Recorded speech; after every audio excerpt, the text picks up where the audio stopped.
licenciada. Hola, Melanie Rocío. Solo que voy en el tráfico, Ligda, disculpe. Ok, Shandy. Aquí te voy viendo. De copiloto vas, ¿verdad? Sí, aquí llevo a mi conductor. Ah, bueno. Pues saludos a tu conductor entonces. Gracias. Bueno, vamos a retomar temas. Estamos iniciando con una pregunta. Dime, Ingrid, ¿cómo estás? Ingrid Lisbeth. No, pero Ligda, perdón, se me anotó. Bueno, no te preocupes. Ok, bueno. Todos conectados, gusto saludarles a todos, gusto de verlos, ya volvieron todos ahí, qué gusto que se hayan conectado el día de hoy. Fernando David, ya te veo, vete con cuidado. Vamos todos aquí entonces a retomar el tema que estábamos hablando de la estructura de una escritura pública. Les proyecté, o estoy presentando a la par un documento de lo que es las partes de la escritura, porque vamos a ver hoy sí la clasificación de cada una, para no atormentar la semana pasada. Entonces queríamos repetir las partes de una escritura, por supuesto está introducción, cuerpo, conclusión. ¿Estamos bien ahí? ¿Anotaron eso? Y por supuesto, la introducción se divide en encabezamiento y en comparecencia. Y el cuerpo lo vamos a dividir de esta manera: en antecedentes, estipulaciones y aceptación. ¿Van anotando? Licenciada, disculpe, ¿usted podría repetir la introducción? Sabe que por alguna razón hice chiquita mi pantalla y no pude anotar. Claro, no te preocupes. Te repito, en la introducción está el encabezamiento o encabezado, la comparecencia. En el cuerpo vamos a dividirlo en antecedentes, estipulaciones, aceptación.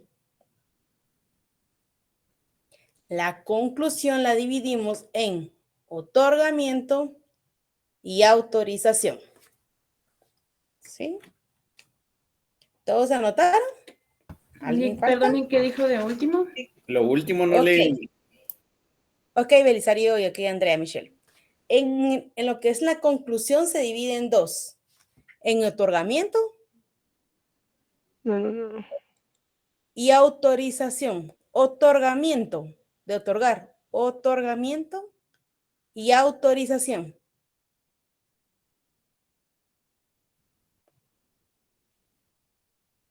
En el cuerpo, disculpe. Con mucho gusto, José Luis Tabico. No te miro, José Luis Tabico. Aparte, estoy proyectándote. ¿Lo están viendo ustedes? José Luis Sí, aquí Tabico. estoy. Sí, lo vemos. Vea que yo no puedo ver lo que usted proyecta, Lida. ¿Ah, sí? Vamos No a sé ver, si soy dice... solo yo. Sí se ve, licenciada, se ve, pero se ve muy así, muy chiquito. Muy chiquito. Se ve muy chiquito, licenciada. Ajá. Entonces no se ve con claridad, disculpe. Ok, ahí. Creo que sí. Bueno, y se ve mejor. Porque se puede ver bien si le dan la vuelta a la pantalla. Entonces ya ahí porque la imagen sale completa. Ajá.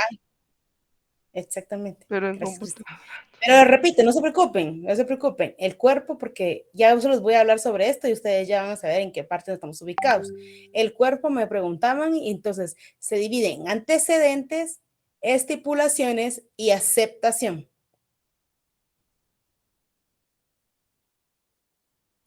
La conclusión en otorgamiento y autorización. Y por supuesto la introducción en encabezamiento o encabezado y comparecencia.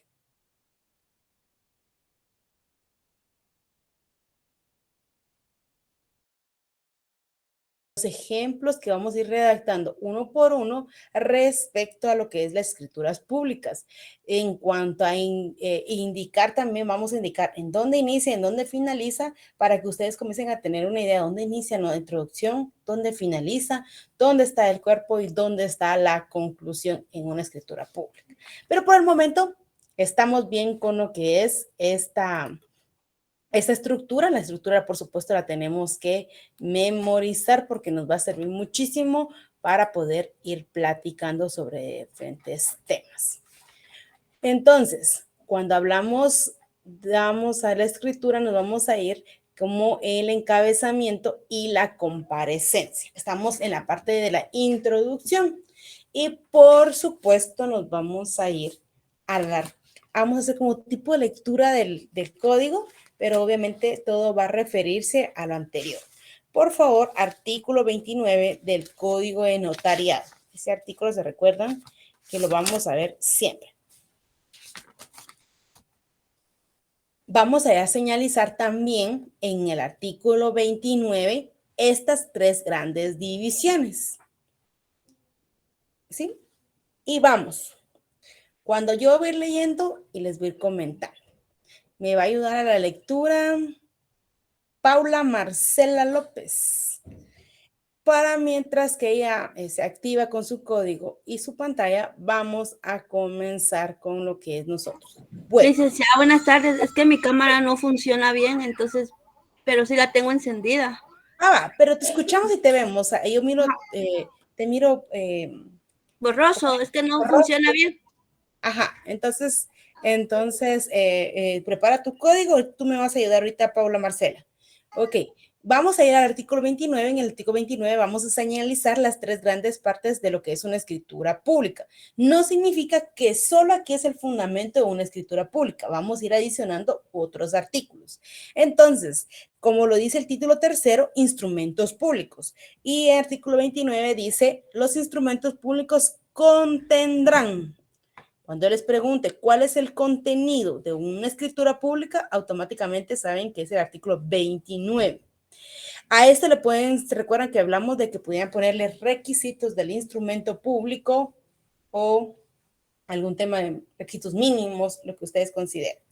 Y vamos a ir en el inciso primero y segundo, está el fundamento de la introducción. En el primero y segundo está el fundamento de la introducción. Tercero, cuarto, quinto y sexto, introducción. Es decir, del 1 al 6, mejor, más fácil. Solo es que vayan haciendo sus corchetes ahí para que no vayan a hacerlo. Del 1 al 6, introducción.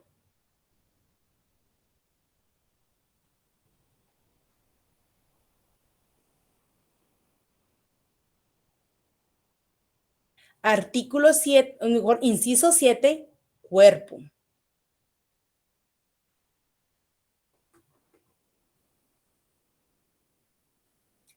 Y entonces, del 8 al 12, cierre.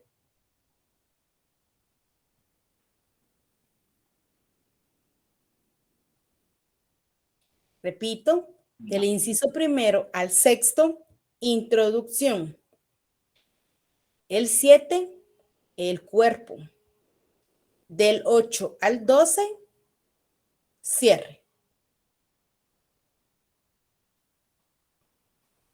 Ahora sí, vámonos a la lectura. Paula Marcela, inciso primero.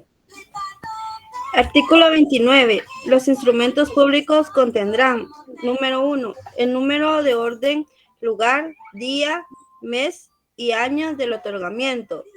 2, los nombres, apellidos, edad, estado civil, nacionalidad, profesión, ocupación u oficio y domicilio de los otorgantes. Número 3, la fe de conocimiento de las personas que intervienen en el instrumento y de que los comparecientes aseguran hallarse en libre ejercicio de sus derechos civiles. 4, la identificación de los otorgantes cuando no los conociere el notario por medio del DPI o el pasaporte o por dos testigos conocidos por el notario o por ambos medios cuando así lo estimare o conveniente. 5, razón de haber tenido a la vista los documentos fehacientes que acrediten la representación legal de los comparecientes en nombre de otro, describiéndolos e indicando el lugar, fecha y y funcionario o notario que lo autoriza. Hará constar que dicha representación es suficiente conforme a la ley y a su juicio para el acto o contrato. Número 6. La intervención de un intérprete nombrado por las partes que ignore el idioma español, el cual debe ser posible, deberá ser el traductor jurado. Si el intérprete no supiere o no pudiere firmar, lo hará por él un testigo. Gracias, muy amable. Vamos a ver, Henry Estuardo. ¿Me podrías, por favor, leer el 7, el cuerpo? Buenas tardes, licenciada. Buenas tardes, Henry. 7. La relación fiel, concisa y clara del acto o contrato. La relación fiel, concisa y clara del acto o contrato. Gracias, Henry Estuardo. Por favor, vamos a ver a quién veo. Otto Leonel Escobar, buenas noches. Buenas noches, licenciada. Buenas noches, Otto Leonel, por favor, Que mi inciso cámara está 8. un poquito. Okay. El inciso 8, ¿verdad, licenciada? Ajá.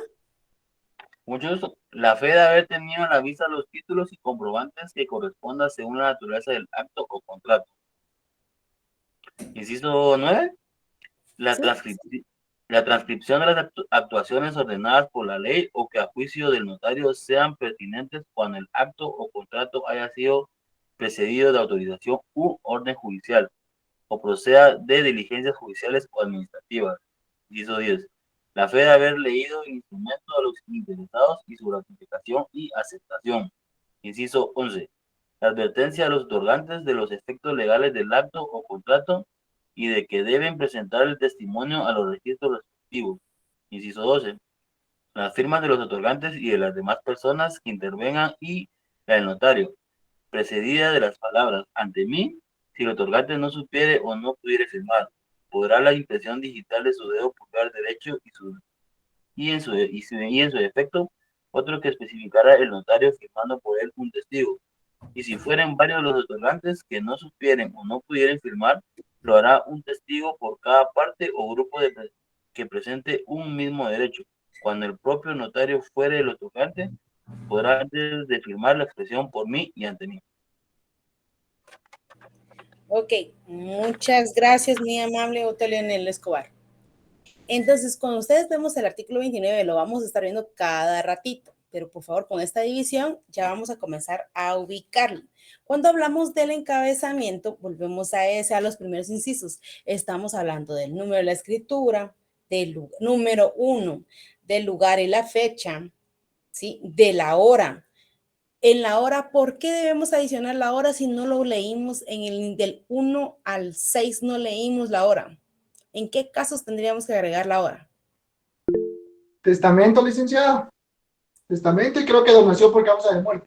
Porque se requiere para saber la que vamos a morir. Ok, Cristian Renato, excelente. Solo recuérdate levantando la manita para responder, abrimos fila y nos vamos en la filita que está. Porque ya tenían ganado levantando la mano y entonces no le damos la participación a todos. Ok, gracias, Cristian. Así es, excelente. Muy amable, Cristian. Como siempre, atinado. En el encabezamiento colocamos la hora únicamente, tal y como lo establece el artículo 42 del Código Notariado en el caso de los testamentos o donación por causa de muerte en el artículo 43 del Código Notariado, el cual ya vimos anteriormente. Pero entonces, adicionalmente o principalmente vamos a poner el número de escritura, el lugar y la fecha, la hora, si fuere el caso, si no, el sitio, el lugar en donde estamos celebrando, la palabra "ante mí" o "por mí", el nombre del notario autorizante y, por supuesto, la palabra "notario". Para algunos que tienen ya el libro que estuve viendo, página 37, si quieren anoten por ahí del libro, ahí también les hacen un desglose de los requisitos.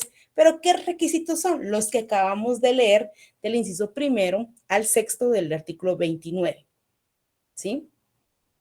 Cuando hablamos de encabezamiento nos referimos entonces del número, lugar, fecha, esta parte. Ahorita les voy a proyectar una introducción. No estamos usando un ejemplo para que ya lo vamos a utilizar, pero nos va a servir automáticamente para ir identificando, ¿sí?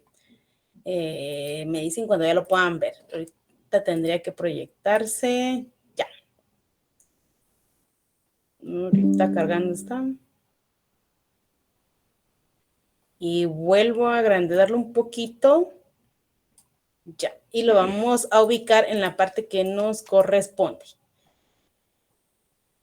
Entonces, cuando hablamos del inciso primero, dice el número de orden. Es decir, ¿están viendo donde estoy señalizando? Entonces me fue a otros documentos. Aquí, número 1. Algunos le ponemos la palabra número y otros solo 1. Número de orden. Lugar, en la ciudad de Guatemala. Día, mes y año del otorgamiento. En el 3 de junio del año, este es del año 2005, ¿sí? Luego dice los nombres y apellidos de edad, estado civil, nacionalidad, profesión, oficio, ocupación y domicilios otorgantes. También recuérdese que ahí podemos relacionar lo que es el Código Procesal Civil y Mercantil, que son los datos de identificación de lo que es una persona. Automáticamente, previo a esto, vamos a encontrar, compárense ante mí, el nombre del notario, comparecen automáticamente de donde está del 1 a la palabra notario, es el encabezamiento. ¿Sí? ¿Lo agrando un poquito más o lo sí lo están viendo? ¿Sí? Lo voy a acercar más para que... Si lo puede agrandar un poquito más sería mejor, pero si no, pues... Sí se ve. Sí. Entonces, donde dice, vuelvo a repetir, de la palabra 1 a la palabra donde está notario, ahí encontramos todos los requisitos que deben colocarse ante el encabezamiento o el encabezado. Mientras que ustedes van localizándolos ahí visualmente en la pantalla, Otto Leonel, dime Otto Leonel, buenas noches. Oye, les decía, con una consulta, por ejemplo, ese orden que nos indica el artículo 29, el Código de Notariado, y es el orden que tenemos que llevar, licenciado. Por ejemplo, podemos poner estado civil antes que por ejemplo, nacionalidad. Bueno, en el caso de la comparecencia que se refiere al inciso segundo, algunos le dan alguna forma, ponen nombre, edad, estado civil, nacionalidad, o regresan domicilio, algunos le dan una forma, pero tiene todo un orden lógico para obviamente identificar a la persona. Lo correcto sería que lo realices tal y como está acá. Gracias, licenciada, muy amable. Para servirte. Selvin Más, dime. Buenas tardes, licenciada. Para efectos de examen, como usted nos ha dicho que quiere que trabajemos algo como lo que estamos viendo, no importa el orden, debemos tomarlo como está en el código, artículo 29, o simplemente que tenga los elementos que se requieren. No, tal y como está el artículo 29. Tu estructura te la da el artículo 29. No puede ir primero la comparecencia antes del encabezado. Entonces, el encabezado lo vas a desarrollar tal y como tú lo estás viendo en pantalla y la comparecencia como lo vamos a ver ahorita. En el dato que preguntaba, ejemplo, ahorita tu compañero que era Otto, ejemplo, que colocaran estado civil y domicilio de esta posición, pero en otro documento pongo domicilio y estado civil, no altera una gran parte, pero lo correcto sería llevarlo tal y como establece el Código Notariado o el Código Procesal Civil y Mercantil. ¿Te contesté, Selvin? Sí, licenciada, gracias. Ok, bueno, sigamos. Entonces, en el inciso primero encontramos automáticamente todo lo que es la parte de lo que es el encabezado. Entonces, vámonos a la parte de la comparecencia. La palabra automáticamente nos guía. Comparecen por una parte. Entonces, nos vamos al inciso segundo y dice nombre, apellido, edad, estado civil, nacionalidad, profesión, ocupación, oficio y domicilios otorgantes. Automáticamente aquí está. Comparece por una parte Carlos Ernesto Gómez Bolaños, de 30 años de edad, casado, guatemalteco, comerciante. De este domicilio se identifica, lo correcto ahora es, con documento personal de identificación con código único de identificación y describen los 13 dígitos extendido por el Registro Nacional de las Personas de la República de Guatemala. ¿A quién se le dominará? Pensemos aquí, el promitente vendedor. ¿Sí? Vámonos al inciso tercero. Vamos a poner a Dalina Kell a que nos repase solo el artículo tercero, por favor, el inciso tercero, perdón. Sí, licenciada, buenas tardes. Dice, la fe y conocimiento de las personas que intervienen en el instrumento y de que los comparecientes se aseguran hallarse en el libre ejercicio de sus derechos civiles. Ok, entonces automáticamente estamos ante la comparecencia. Lo que acabamos de ver, estamos describiendo a lo que es el promitente vendedor y decimos, y la otra parte, aquí aparece Ivania, Victoria, y volvemos a describir todos los datos del inciso segundo, promitente comprador. Entonces ahí viene lo que acaba de leernos en este momento. Me aseguran los comparecientes, voy a agrandar la imagen. Me aseguran los comparecientes hallarse en el libre ejercicio de sus derechos civiles y que a través del presente instrumento otorgan contrato de. Esta parte nos referimos fe de conocimiento de las personas que intervienen en el instrumento y de que los comparecientes aseguran hallarse en el libre ejercicio de sus derechos. ¿Qué parte falta aquí de este artículo? En otros artículos establecen... vamos a usar un ejemplo, vamos a adelantarnos con un menor. Ejemplo, Cristian Renato está redactando como notario y aparece la descripción de dos padres, quienes son los vendedores de una propiedad de un menor o algo así. O queremos acreditar la representación de un menor.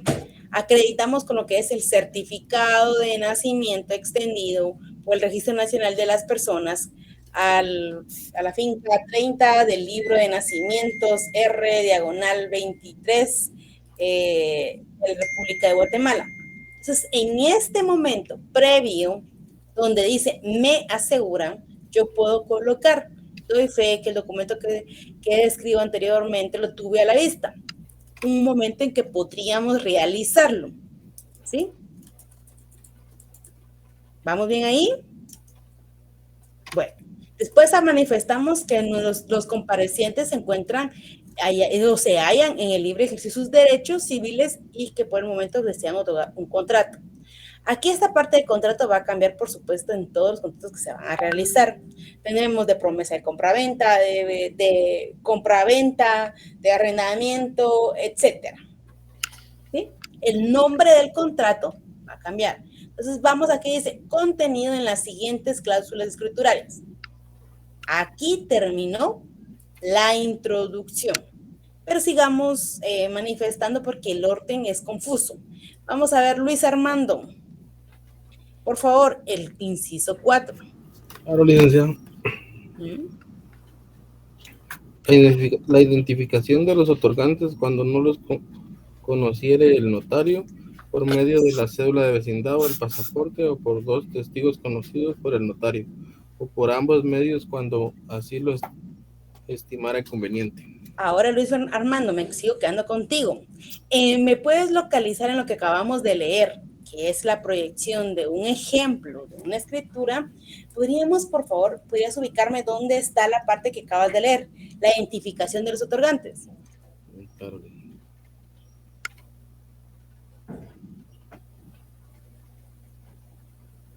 Cualquiera de los dos.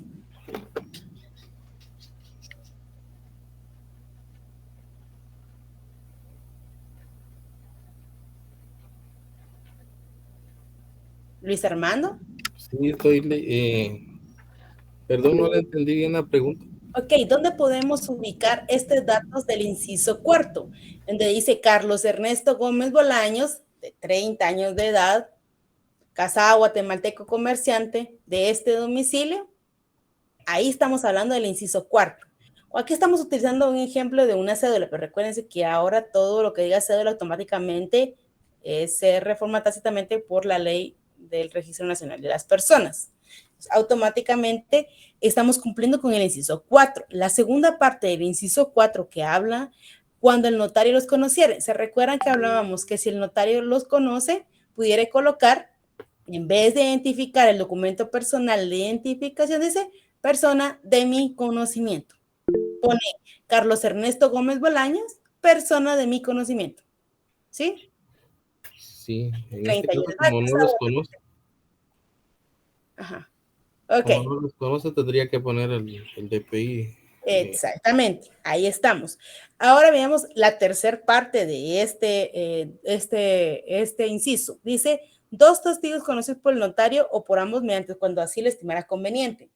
¿Qué pasa si esta persona no tiene DPI? ¿Qué les diría ahora? No tiene DPI y tampoco es conocido por el notario. El código establece que puede identificarse por medio de 2 testigos, civilmente capaz, idóneos, que se pueden identificar para poder decir, sí, el señor es tal. Pero recuérdense que a través de las reformas que ha sufrido lo que es el código de notariado, no es forma expresa, sino tácita, automáticamente el único documento para identificar a una persona es el DPI. Entonces, toda persona tiene un documento personal de identificación o así la hoja de solicitud de documento personal de identificación. ¿Estamos bien? Bueno, sigamos. Ahora vámonos, por favor, con Adelso Efraín. Adelso Efraín, buenas noches. Buenas noches, licenciada. Buenas noches, inciso 5. Sí. Razón de haber tenido a la vista los documentos fehacientes que acrediten la representación legal de los comparecientes en nombre de otro, describiéndolos e indicando lugar, fecha y funcionario o notario que los autoriza. Para constar que dicha representación es suficiente conforme a la ley y a su juicio para el acto o contrato. Excelente. En la proyección estoy utilizando el encabezado de una acreditación de un gerente general, pero nos vamos a ir a la parte específica para ver cómo se redacta este inciso 5. Donde está negría, hago constar A, que tengo a la vista los documentos fehacientes, B, que la representación legal que se ejercita es suficiente conforme a la ley y a mi juicio para el presente contrato, ahí estás cumpliendo el inciso 5. De esa manera se redacta. Manda Cristian Renato. Disculpe que me interrumpa, licenciada, solo como fundamento legal de cuando la ley requiere que nos identifiquemos que el único documento es el DPI, se encuentra en el artículo 50, segundo párrafo de la ley del RENAP. Gracias, muy amable, Cristian. Muchas gracias. Ahí apunten sus artículos porque miren, vayan haciendo su relación con los artículos. Yo creo que Cristian tiene esta parte de acá, ¿ve? Todas las leyes, solo las va jalando así, ¿ve? Así lo miro yo. Ok, vale. Entonces, este es un ejemplo. Vamos a regresar a nuestro ejemplo que estamos viendo. Pero cuando hablamos para hacer una acreditación, recuerden que ustedes ya saben qué es una acreditación. Ya hicieron una lectura en su libro y obviamente hicimos una breve explicación de lo que es la acreditación, la calificación jurídica y este momento podríamos tomarlo como una calificación jurídica. ¿Por qué? Porque el notario, además de que la ley le establece en el inciso 5, está calificando el documento que tuvo a la vista. Dice que la representación legal que se ejercita es suficiente de conformidad a la ley y a mi juicio para el presente contrato. Es decir, plasmó la calificación jurídica. ¿Estamos bien? Entonces vamos a regresar. En este inciso 6 vamos a molestar, por favor, a Xiomara Elizabeth. Vemos el techo, Xiomara Elizabeth. Dinos, Xiomara. Licenciada, ¿me escucha? Sí, te escuchamos, Xiomara. Buenas noches. Sí. Buenas noches, licenciada. ¿Qué me decía, licenciada? Disculpe. Ok, léenos el inciso 6 y luego te hago la pregunta. Está bien. Inciso 6. La intervención de un intérprete nombrado por la parte que ignore el idioma español, el cual, de ser posible, deberá ser traductor jurado. Si el intérprete no supiere o no pudiera firmar, lo hará por él un testigo. Automáticamente. Esta parte del inciso sexto que dice la intervención de un intérprete, ya sabemos que es un intérprete, ya sabemos la forma, ya sabemos la forma de utilizarlo, ya lo hemos visto en doctrina y automáticamente lo vamos a identificar en la parte introductoria. ¿Qué pasará si estamos hablando de un testamento? El cual acuérdense que son los testigos instrumentales, los cuales son obligatorios según el artículo 42 del Código de Notariado. ¿Qué pasará en donde yo tendría que describir a estos intérpretes que yo los voy a utilizar? Gerson Omar Hernández, dime. Buenas noches, licenciada. Sería después de la palabra notario, argumentando los testigos instrumentales civilmente capaces, idóneos, e identificarlos con el número de DPI, o si son de conocimiento del notario. Excelente, Gerson, pero una cuestión, todo lo que me dijiste, solo vuelve a pensar, ¿dónde los vamos a ubicar para su redacción? Me dijiste que después de la notario. ¿Después de notario? Sí, después del notario. ¿Y esa parte cómo se le llama? La parte introductoria. Sí, estamos en la introducción, pero ¿cómo se le llama a esa parte introductoria? Encabezado. No, perdón. No lo tengo anotado, perdón.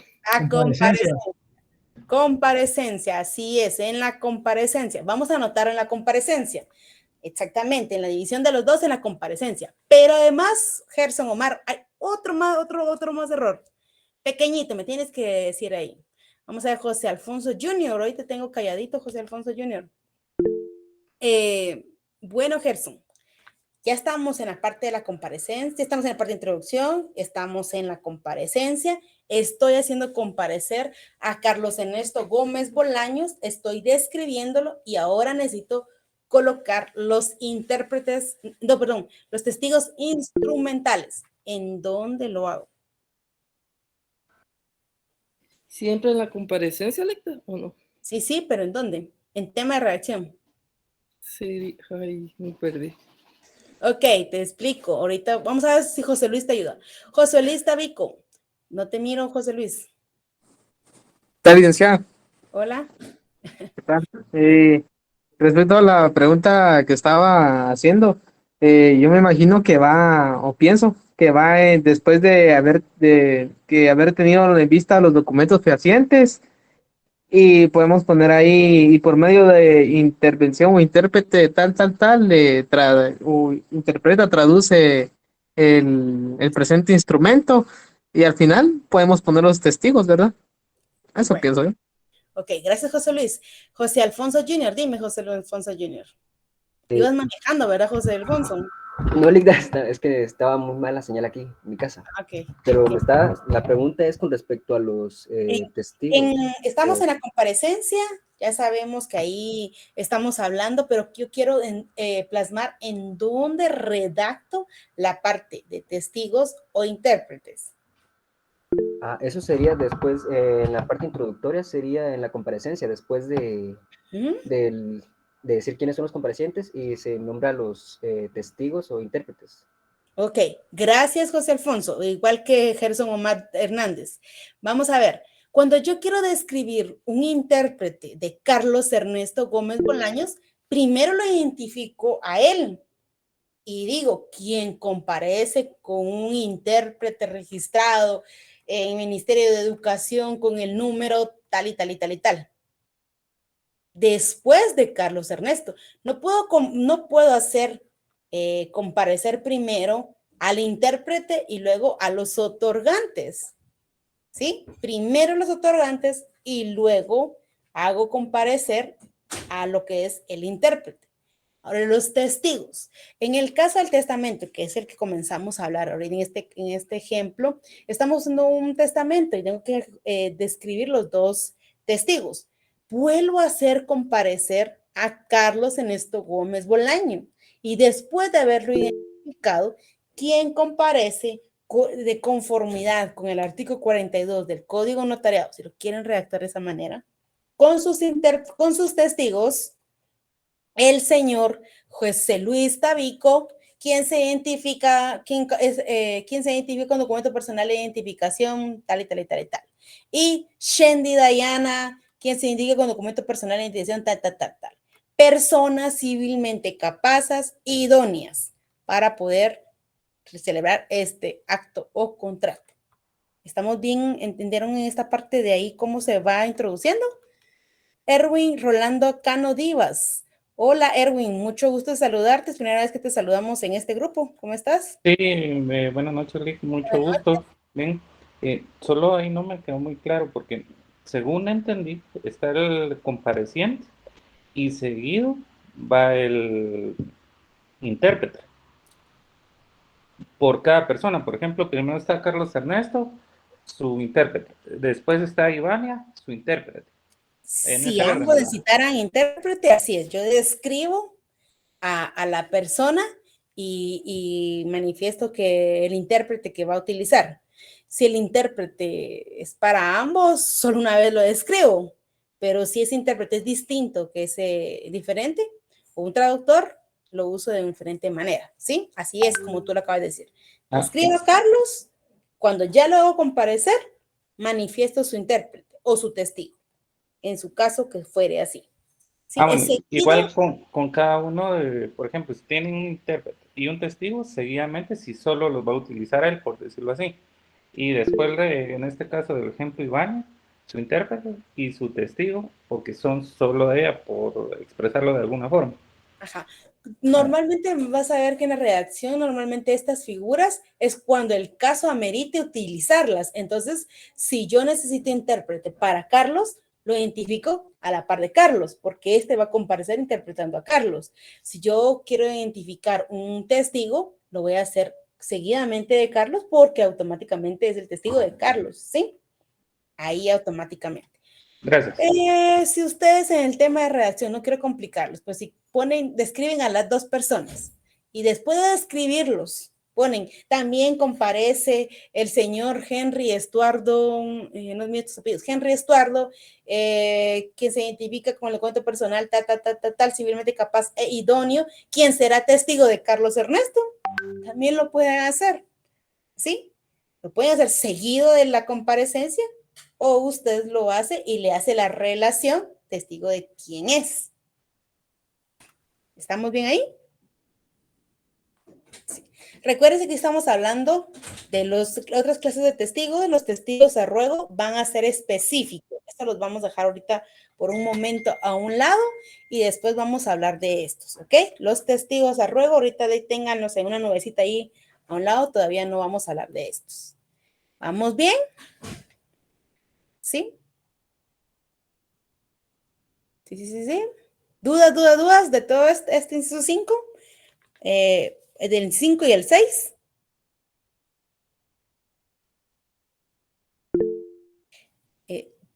Jocelyn Orozco, dime. Licenciada, una pregunta. En este caso, entonces, solo para ver si yo entendí o quedó claro, por ejemplo, entonces los comparecientes sería el nombre del compareciente, podría escribir los dos juntos y luego, para continuar, podría decir con el intérprete de María José Pérez, no hay ningún problema. No hay ningún problema. Y también problema. lo puedo hacer. Ok. Mire, pues. La ley, este artículo nos da como lineamientos para hacer la estructura, por eso que el 29 es muy bonito para agarrar la estructura, pero recuérdense que la tema de redacción es libre. Usted lo puede hacer continuo de la parte o puede hacer la parte de atrás, pero siempre tiene que hacer relación. Porque, ejemplo, presenta un documento y dice, Jonathan comparece María Fernanda vendedora, y aparece Ethel Galeano, testigo. ¿Testigo de quién? Yo la hice comparecer, pero no hago una breve relación de quién es ella, o sea, ¿qué está haciendo dentro del documento? En tema de redacción, usted puede redactar, pero si no tiene sentido su redacción, va a causar una nulidad al instrumento. ¿Sí? Va, démosle pues. Inciso sexto, que es el más, bueno, Selvin, más. Sí, licenciada, perdone. Ya que está mencionando eso, ¿será que es innecesario, digamos, que yo pusiera a Carlos Ernesto Gómez Bolaños?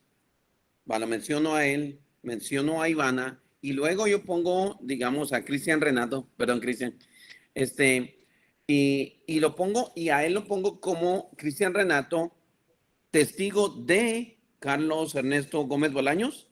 Sí, eso es correcto. Pero no importa que sea redundante usar el nombre de a quien está otorgando. Lo único que vas a gastar es otra línea más. Y eso, recuérdense que en la hoja de papel, ya les dije el nombre, dije que no les iba a preguntar porque más adelante se iba. En la hoja de papel protocolo, cada línea es plata. Mientras más larga hagan su escritura, más plata van a pagar. Entonces, miren que ahí conozco algunas notarias que de 8, 9, 10 del tamaño de la letra utilizan para imprimir. Así que todo también lleva en el tema de redacción, que sea claro, conciso, preciso, todo su documento, pero también ustedes tienen que pensar que mientras más información pongan, más va a correr su hoja y más van a gastar. Porque, ejemplo, después del DPI, yo tengo la costumbre de que describo en letras, porque solo en letras podemos estar aquí, hablando de letras. Recuerden el 13, artículo 13. Voy y describo todo el DPI en letras. Abro paréntesis y lo pongo en números. No hay una obligación ponerlo en números, pero yo lo pongo en números. ¿Por qué? Porque cuando las personas leen, no leen las letras, ven los números. Entonces, automáticamente es bien complicado. Entonces, yo trato de ver que los números queden tal y como están en el DPI y yo describo los números. Porque ya sé que cuando estoy leyendo le digo, ¿su DPI? Sí. Pero normalmente, si no pongo en números, la gente se equivoca. Usted se va a ir adecuando a su tema de redacción, pero la ley y lo que es notariado nos da una estructura base para guiarnos, ¿sí? Ok. Laura Rinet, dime, Laura. Buenas noches, amiga. Buenas noches, Laura. También, ¿verdad? Que cuando uno escribe con letras y con números, así como usted lo indicó, que la numeración va entre paréntesis y se confunde al escribirlo en letras, se toma en la escritura como correcto lo escrito en letras, más no así en números. Exactamente, Laura.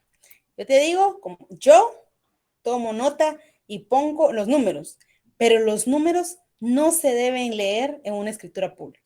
Si usted tiene el registro, lo presenta y se lo rechazan y dice, pero ahí dice 16 y en números está 15, se va a entender a la letra, nunca al número, porque no es necesario colocarlo. O sea que, y si lo pueden rechazar, eso justo le iba a preguntar, por la diferencia, ¿verdad? De lo que está en letras y lo que está en números, porque difiere del contenido.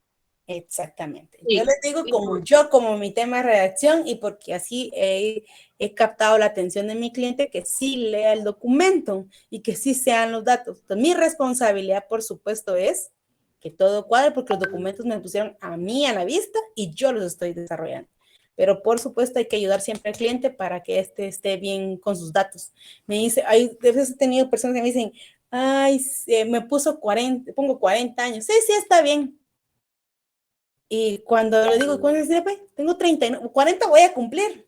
Y uno, ay, pero uno normalmente hace la sumatoria con los años. Entonces, normalmente yo en mi mente pongo 2003 menos 1982 y rápido saco el número. Entonces, a veces hay que ver bien el mes, uno se va confundiendo. Ahí se van a dar cuenta que uno tiene que leer su documento un montón de veces. Entonces, cuando le dice 40 y uno pone 40 y tal vez no ha llegado la fecha de cumpleaños. Entonces, automáticamente tienen que estar bien pendientes. Selvin más, dime y entramos al siguiente. Licenciada, referirnos otra vez a los números. Por ejemplo, el DPI va en bloques. Y he visto que hay veces que en la escritura están, digamos, los primeros 4 dígitos, un guión, los siguientes 5, otro guión y los demás.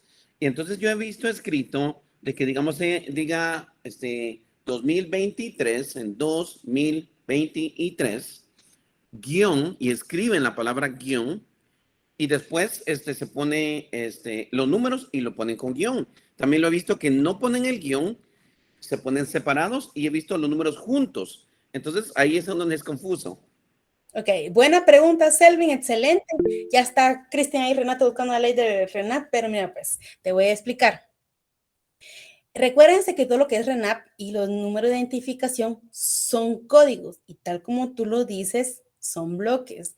Y en medio de cada bloque hay un dígito oculto, no a nuestra vista y no a nuestra identificación, sino descrito hacia nuestro chip que maneja nuestro DPI y obviamente todo lo que es el sistema que rige esto. Nosotros a la vista tenemos 13 dígitos, tal y como establece dicha ley. Entonces, la forma correcta de hacerlo es la siguiente. Usted va a escribir, le voy a decir, quien se identifica con documento personal de identificación 2401, espacio 64,290, espacio 0101.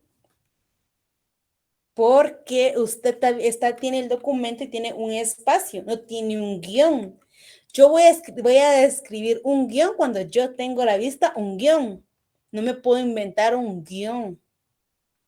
Y si en los números yo pongo, no sé ni qué número dije, pero 2480, guión 64880, guión 0101, lo escrito en letras no vale. Ahí lo puedo dejar, pero en letras, pero lo escrito en números no vale, pero en letras sí vale. Entonces yo escribo con espacio o si fuera el caso que ustedes no están de acuerdo porque la ley no lo establece así, que deba escribirse el espacio y solo ponen 2680, 64,280, está bien. Solo que no pueden describir la coma porque no hay un signo a su vista, sino en tema de redacción nada más. Tal vez lo del guión viene como antes se recuerda que se usaba la cédula. A1. Y sí, por ejemplo, yo todavía tuve cédula, ¿verdad? Entonces era A, ¿verdad? Estoy joven. Pero yo también uso cédulas y así es, A1, ¿verdad? Entonces automáticamente sí, venimos con un chip de por ahí, pero no ponemos de escribirlo porque no lo tenemos a la vista, ese guión, ¿sí? Ahora sí, Erwin Rolando, dime. Pero ahí no, lo correcto entonces sería documento personal de identificación con código único. Así es, documento personal de identificación con código único de identificación. Y de ahí a redactar un número. Ajá, el documento es el papel. El plástico. El código es el número descrito dentro del papel. Entonces sí debería ir, lo correcto sí debería ir el nombre, documento personal de identificación con código único de identificación 22,000 XXX para... Sí. Okay.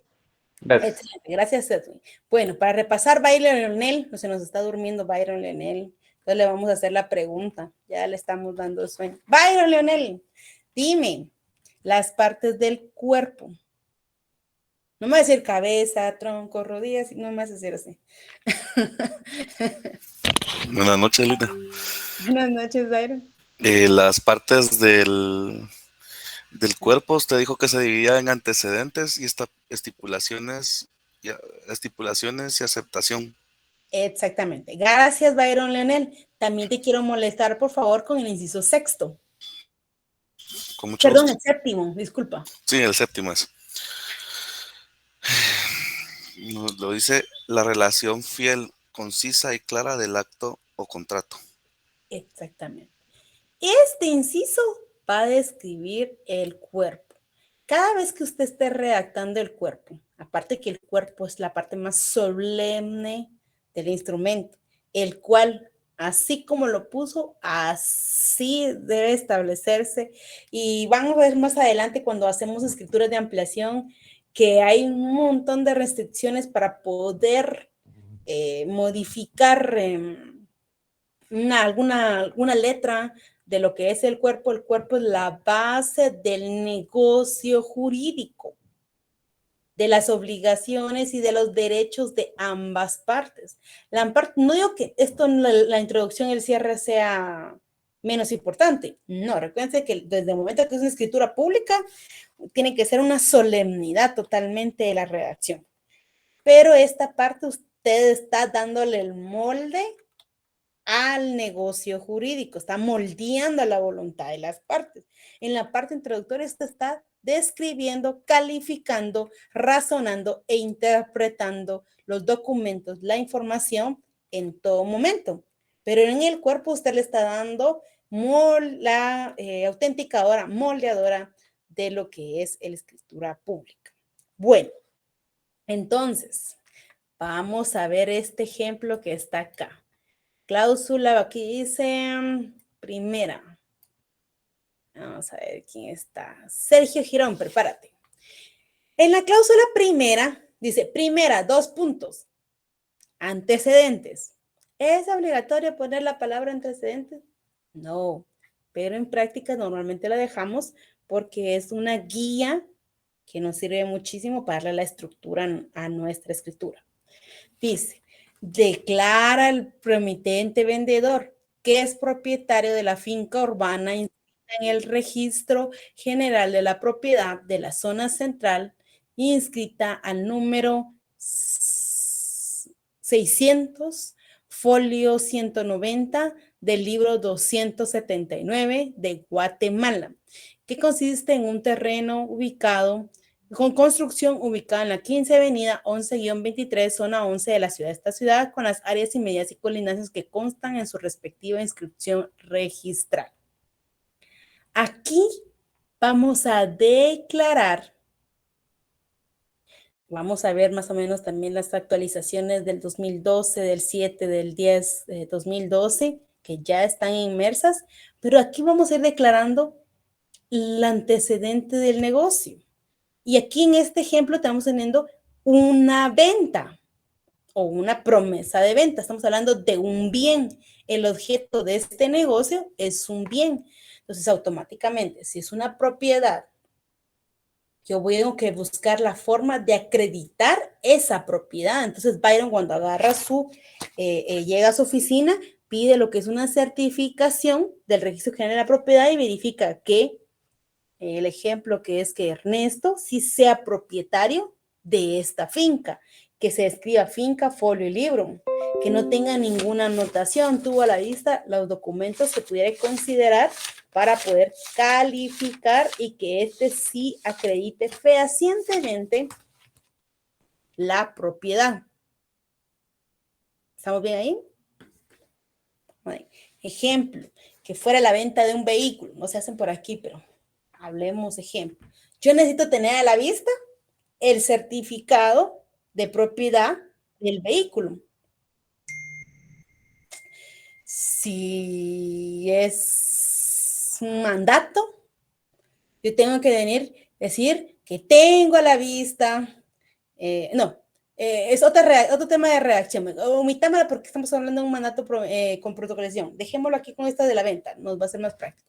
Yo voy a contar el antecedente de dónde deviene el negocio jurídico y quedémonos en una venta. Automáticamente aquí vamos a escribir la propiedad. ¿Con qué la vamos a escribir? ¿Cuál es el documento idóneo? Entonces, la certificación de dicha propiedad para poder, obviamente, ¿quién la extendió? ¿Sí? Y ahí escribo todo. Y ahí voy escribiendo todo en lo que es la cláusula primera. Debo decir dónde está ubicado. ¿Es obligatorio? Usted está describiendo la propiedad. ¿Es obligatorio decir medidas y colindancias? En algunos sí y en algunos no. Cuando ya está inscrito, no. Cuando se va a inscribir por primera vez, sí. ¿Ya? ¿Vamos de ahí? Antecedentes primero. Vámonos a la segunda. Ahorita te doy la palabra a Dalina. Vamos a preparar vamos a ver, a Sandra Yadira. Sandra Yadira, suéter corinto creo que es, o blusa corinta. Dime, Dalina.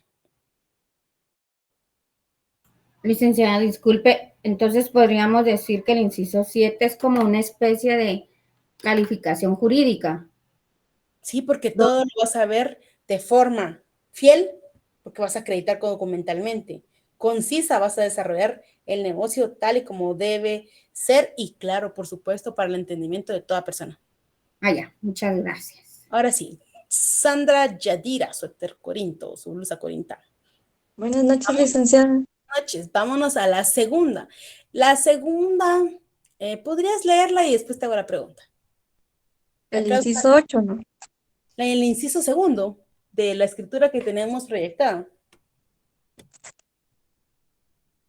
Ahí te la agrandé.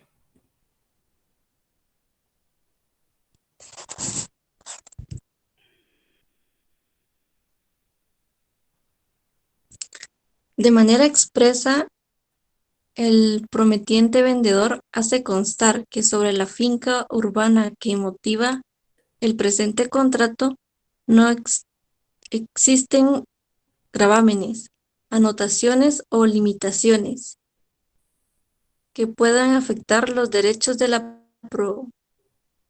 promitente compradora, por lo que el notario le advierte la responsabilidad en que incurrirá así. Si así lo hiciera, no lo hiciera. Si así, ay, me perdí la línea. Así, si así no lo hiciera. Ok, por favor, Diego Ángel, ayuda a tu compañera buscando el artículo 30 del Código de Notariado. Aquí lo tengo. Ok, por favor, dale lectura. En todo acto o contrato, el otorgante que se obligue hará constar de manera expresa si sobre los bienes que motivan al acto o contrato existen o no gravámenes o limitaciones cuando estos puedan afectar los derechos de otros otorgantes. Y el notario les advertirá las responsabilidades en que incurran si así no lo hicieren. Excelente, Diego Ángel. Diego Ángel, tú estás en tu oficina. Licenciada, ¿qué artículo Es mi fue? cuarto. Esta vez con los dos. Vamos a ver. Pues voy a contestar a Ethel y ahorita te regreso contigo, Diego. Manda a Ethel. Perdone, licenciada, ¿cuál fue el artículo que leyó Diego Ángel?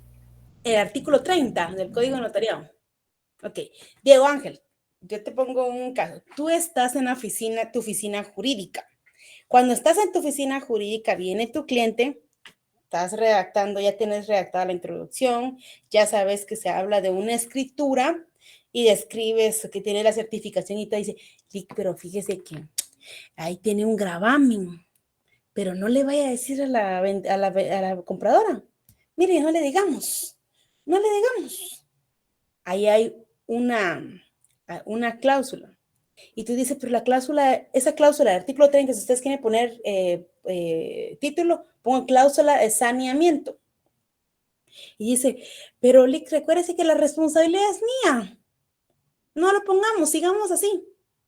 Recuérdense que ustedes están calificando todos los documentos que se le ponen a la vista. Si ustedes tienen duda de algún documento, ustedes deben abstenerse, subsanar la duda para poder continuar. Entonces también hay una responsabilidad de parte del notario. Entonces, Diego Ángel, cuando llega a tu oficina alguien así, tú debes decir, no, recuérdese que tengo que establecer en la escritura la cláusula de saneamiento y en la cláusula de saneamiento, aunque no está en el 29, es obligatoria cuando hablamos de bienes. ¿Sí? Entonces, cuando es automáticamente aquí, tú ya sabes que tu reseteo es antecedentes, saneamiento, estipulaciones y aceptación. Cuando es una compra-venta, repito, le agregamos a la parte del cuerpo la cláusula de saneamiento. Les voy a contar. Yo el año pasado estaba dando este curso y les digo yo, memoricen la cláusula de saneamiento. Y es tan chiquita y siempre va redactada de esa manera que está en la pantalla y en los documentos que más adelante estaremos viendo. Y les decía, la cláusula del saneamiento es obligatoria porque automáticamente la responsabilidad es de la otra persona, pero usted la verificación de realizarlo. La cláusula del saneamiento es tan apegada cuando hablamos de propiedades que no podemos decir, no estaba en el 29, entonces no lo coloqué. No, ¿sí? Entonces, por favor, ojo a esa cláusula de saneamiento y a las responsabilidades en que incurre. Ahora, Diego Ángel, está tu cliente y tú estás poniendo esa cláusula y dices, ¿dónde vas a revisar tú que no haya ni una anotación o un gravamen? En la escritura ¿Qué escritura? de la propiedad. Escritura de la propiedad se llama testimonio, pero sí, tiene razón. ¿Qué otro más?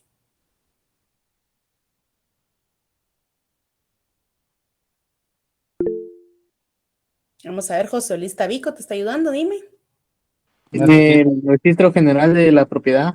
Sí, pero ¿con qué documento te dan el registro general de la propiedad?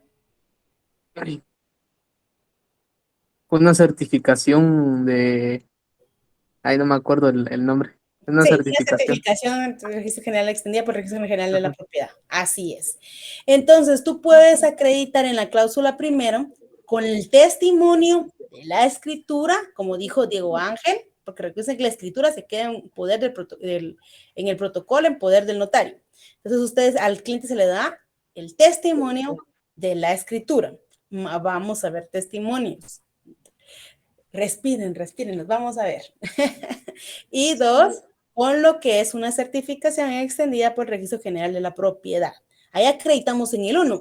En el 2, usted va a realizar la revisión y va a decir si hubiera una anotación, un gravamen o una limitación, aparte de estar anotado en el registro, cuando usted saca la certificación, ahí le describe las anotaciones o gravámenes que tuviera dicha propiedad. Por ejemplo, Etel Galeano está vendiendo una propiedad, pero la propiedad es del banco por garantía hipotecaria o por prenda, etcétera, depende del negocio, automáticamente tiene una limitante porque tiene una anotación.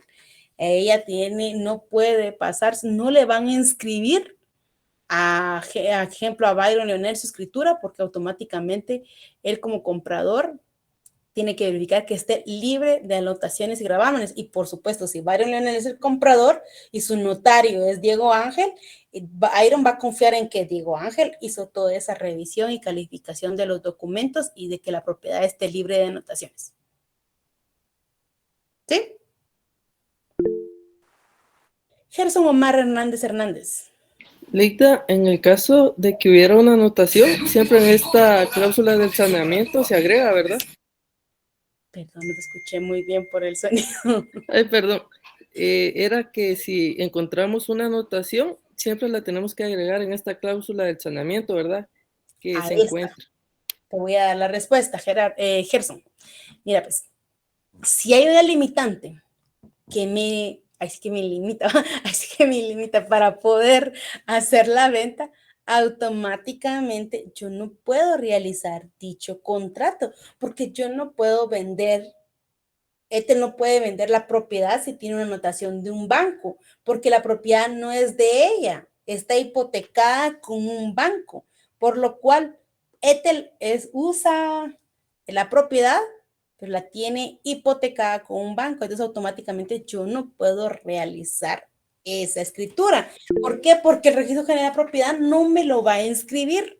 Usted puede realizar el documento, firma, cobra, y le dice, bueno, adiós, vaya a inscribirlo y su suerte. Pero va a ir la persona a inscribirlo y nunca se lo van a inscribir porque tiene una limitante. Entonces ahí viene donde recae los daños y perjuicios que comete el notario u otros delitos que pudiera incurrir por cualquier diferente ahí, vean penal. ¿Sí, Gerson? ¿Ahí estamos bien? Sí, Leita. Ok, no es decir que ahí lo vamos a anotar. Vamos a ver que ahí no exista ninguna limitante o que la limitante esté subsanada o que así lo acepte. ¿Por qué? Porque, ejemplo, Etel Galeano puede decirle a Belisario Rosales, te vendo la propiedad, a Byron habíamos dicho, ¿verdad? A Byron te vendo la propiedad, pero entonces Byron Leonel hace un procedimiento, ejemplo, Etel lo tiene hipotecado con Man Rural, y Byron hace un procedimiento y adquiere la obligación de Ethel y hace una figura de sustitución del deudor en lo que es ante el banco se le autoriza, entonces le dice, hagamos la venta. Igual comparece el banco, pero pensemos que comparece Ethel Galeano, entonces automáticamente allí ya se puede aceptar, pero entonces se redacta de la siguiente manera. El comprador, Byron Leonel, acepta que se encuentra una anotación dentro del presente documento a favor del Banco Ban Rural S.A. Recuerden que este ejemplo estamos utilizando lo que es una promesa. Entonces, Byron tiene la promesa que cuando termine ahorita, en un año que va a terminar de pagar la casa, te la va a vender a Byron. Ethel así dice. Creo que agarré tu caso específico, entonces Byron dice, yo quiero esa promesa porque cuando ella termine en un año, Byron automáticamente, yo la compro. ¿Sí? Entonces, ¿estamos bien por ahí? Va. Estamos bien. Cláusula de saneamiento saldada. Bueno. Ejemplo. En este ejemplo, en el tercero dice precio, plazo, forma, modo, o a qué cuenta lo va a depositar, o que es en efectivo. Todas las estipulaciones es todo lo pactado. ¿Qué va a ser en efectivo? ¿Qué va a ser en un solo pago? ¿Qué va a ser en dos pagos? Uno el 5 de agosto y el otro el 30 de agosto. Todas las estipulaciones, es decir, todo lo que hayan pactado las partes. El precio, el plazo, la forma, el modo, etc. A eso se refiere la palabra estipulaciones. Puede ser en una sola cláusula o pueden ser en dos cláusulas. ¿Estamos bien ahí? Ahora sí, Henry Estuardo, buenas noches, dime. Buenas noches, licenciada. Buenas noches. No, solo el artículo 30, entonces, ese artículo se le llama saneamiento. O sea, Cláusula de saneamiento. Cláusula de bueno. saneamiento es obligatoria siempre que veas un bien. No, eso le iba a preguntar que en qué usted había indicado en cuáles escrituras se tiene que incorporar esta cláusula. No sé si se la puede repetir nuevamente, disculpe. Entonces, siempre que sea un bien, automáticamente sea un bien, ahí va. Gracias, licenciada. Por placer, amigo. ¿Alguna duda qué son las estipulaciones?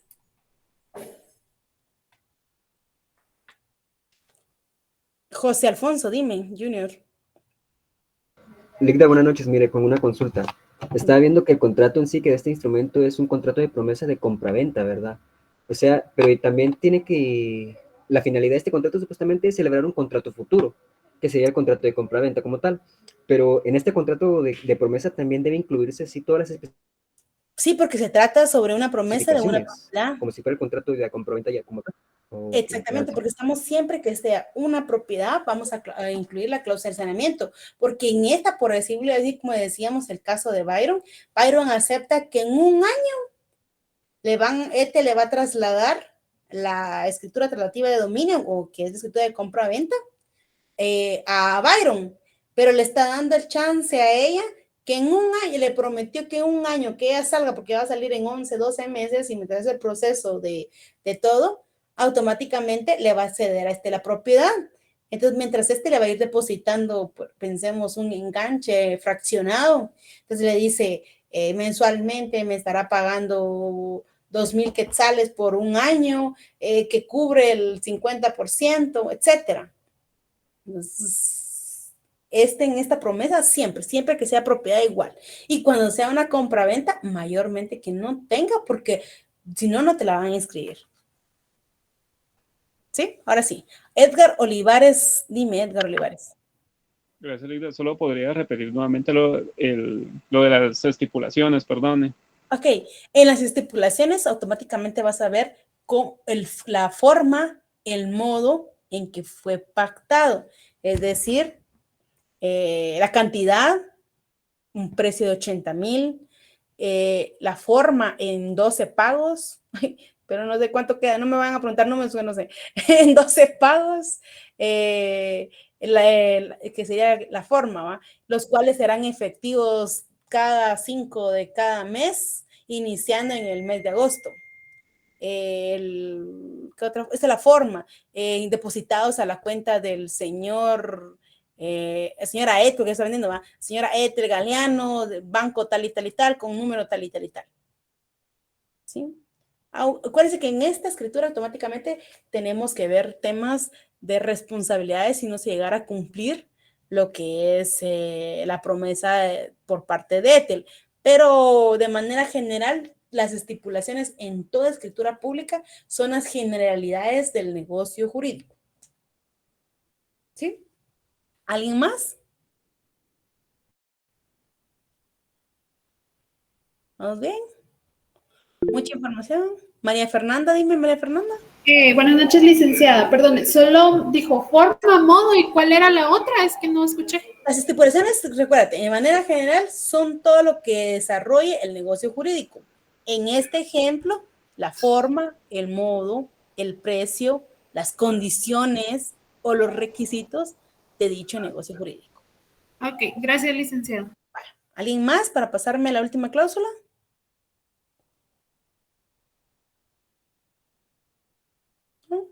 Bueno, veamos entonces la última división de lo que es el cuerpo, es decir, la aceptación.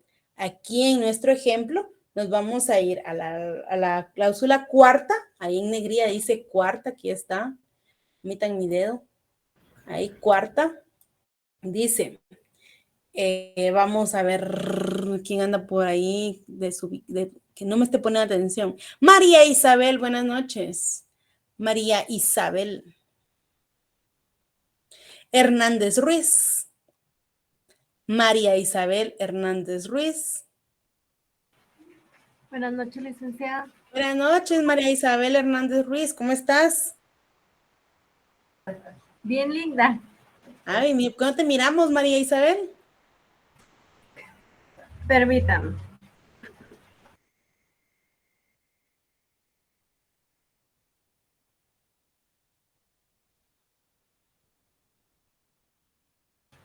Linda, que fíjese que no sé por qué no me enciende la cámara, le doy, pero vuelve a ponerla como en rojito.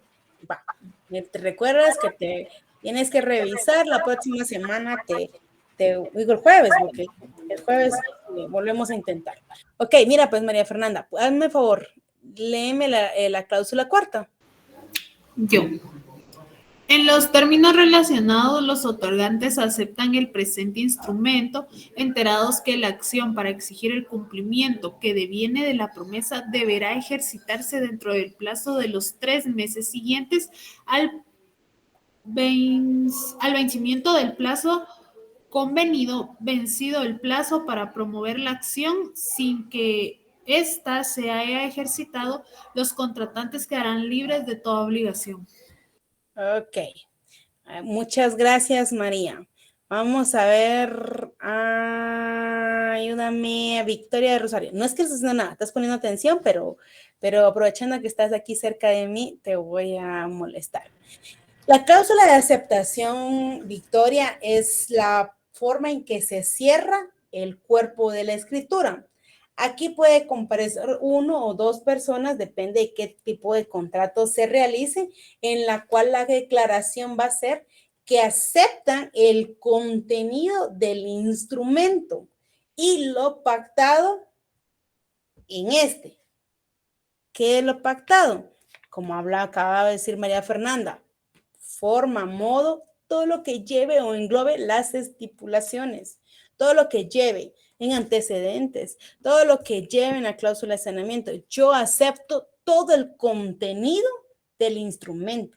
Es decir, más adelante en una escritura pública yo pongo el pago, el YUSI, el impuesto único sobre la renta, será cubierto por la compradora en cuanto que se tiene vencido 2 años. Y yo digo que acepto, así acepté la escritura. Pero si dice no, Yo acepto, pero sin la redacción en la parte de arriba dice, la señora María Fernanda solicita el plazo de 10 días para poner al día el impuesto. Yo sí he atrasado durante 2 años y yo acepté recibir la compraventa, pero María Fernanda se quedó comprometida con una condicionante a cumplir el JUSI de los 2 años que tiene atrasados. Todo lo que se establezca y cómo se establezca, yo lo acepto. Entonces, esta cláusula es otra importante, o sea, todas son importantes. También es importante y es fija, porque puede redactarse así como está redactado, que los acaba de ayudar a leer María Isabel Hernández Ruiz, respecto a forma de establecer o condicionar todavía un poquito más en acepto, pero tienes que comprometerte tal cuestión.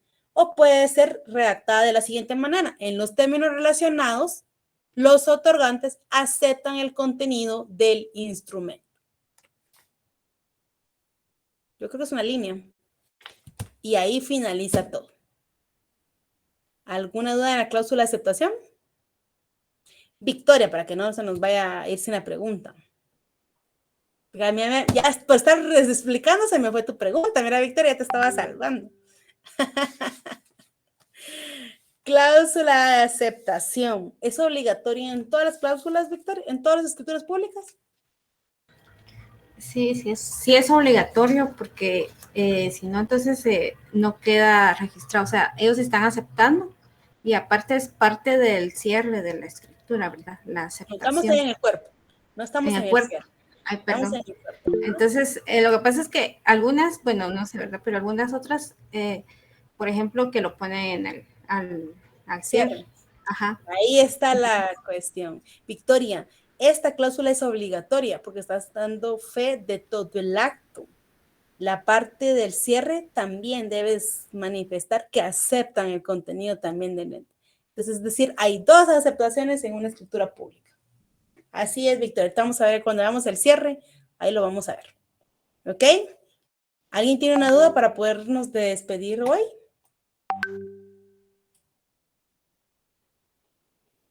¿Vieron que qué entretenida la clase?